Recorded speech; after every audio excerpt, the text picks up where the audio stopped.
Magandang araw sa inyo mga kadadi, nagbabalik na naman po tayo at samahan niyo po akong magluto ng panibagong ulamin natin ngayong araw. Kakaibang luto nga po pala ang gagawin natin sa manok na ito mga kadadi. Ang tawag nga po pala sa niluto ko na ito mga kadadi ay binayabasang manok nga po. At bago ko nga po ipakita sa inyo at ituro ay mag-intro muna po tayo.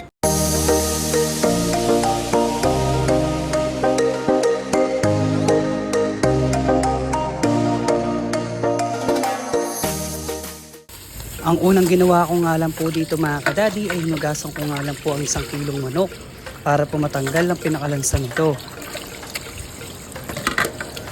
At sa mga gulay naman po mga kadadi tulad ng sitaw ay hinugasan ko nga lang po ito at baka nga po kung ano nga po gumapang sa palengke. Ngayon din po ang okra at ang ating bayabas pati ang sili. Sa paggagayat naman po ng sibuyas ay ganito lang po ang ginagawa ko. Kaya po mag-iingat po tayo sa paggamit ng kutsilyo, baka po tayo mahiwa. At ito namang ating bawang ay ginigdig ko lang po ito at ginahid ko lang po ng bagya. At ito namang ating bayabas ay hinati ko lang po sa gitna. At itong okra naman po natin ay tinanggal ko lang po ang ulo at hinati ko lang din po ang gitna nito. At itong ating sitaw ay pinutol-putol ko lang po ng ganito.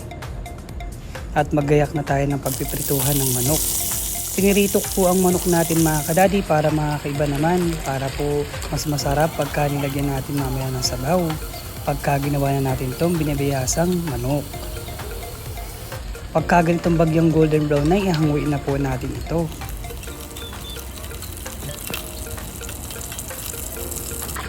At dito mga kadadi ay samahan nyo na po akong maggisa. Inuna ko nga lang po ang sibuyas at sinunod ko na nga po itong bawang. At lagyan na po natin itong manok. Halo-haloin lang po natin itong mga kadadi. At dito mga kadadi maglagay na po tayo ng 3 cups ng tubig. At isunod na po natin itong bayabas at sili.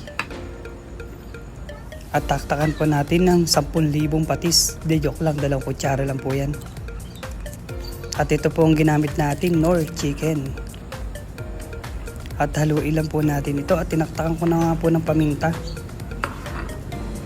At syempre titikman po natin yan. At syempre maiba naman po ilagyan po natin ito ng dahon ng marunggay. At lagyan na natin itong okra at sunod na nga po natin itong sitaw.